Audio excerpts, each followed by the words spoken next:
Maulang umaga po sa lahat. Sana po ay lahat kayo ay nasa mabuting kalagayan, lalo-lalo na yung mga nakakaranas ng matinding pag-ulan ngayon. So, kung halimbawa po nga nakakarinig kayo ng sobrang maingay na ulan, patak ng ulan sa bubong, pagpasensya na po. Hindi natin mapipigilan ang panahon. Ang ating pag-uusapan ngayon na tinatanong ni DNB, ang tanong niya ay, saan mas nasasarapan na pakaramdam ng isang babae kapag pinapalakpak siya? Sa bulaklak o doon sa kawit? So natin pag-uusapan for today's video. Interesado ka bang malaman kung ano ang aking sagot? Please keep on watching para bago yan. Kung bago ka pa lang sa aking channel, please consider to like this video and subscribe my channel.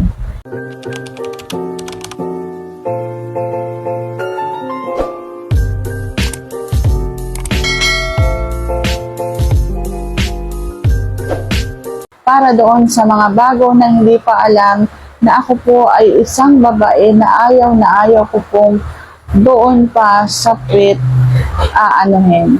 Mas gusto ko na lamang na doon sa aking bulaklak at doon sa aking bibig. Para sa akin para sa akin mas masarap talaga doon sa bulaklak. Mas nararamdaman yung sobrang sarap, sobrang piliti. At lalo na kung sumasabit-sabit pa yan sa gilid-gilid.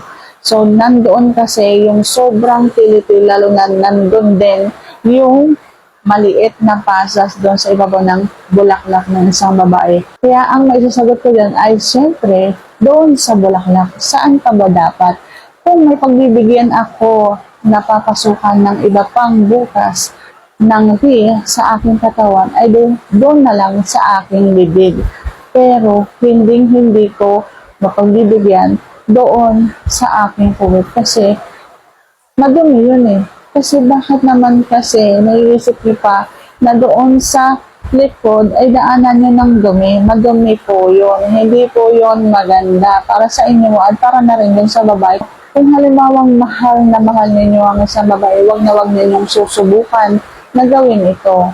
At babae po yan. Hindi naman yan, sabihin na lang natin na katulad ng kasarian ninyo na walang butas.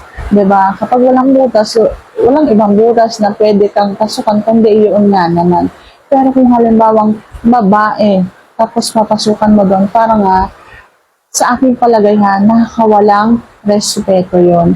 Pero para sa akin lamang yon.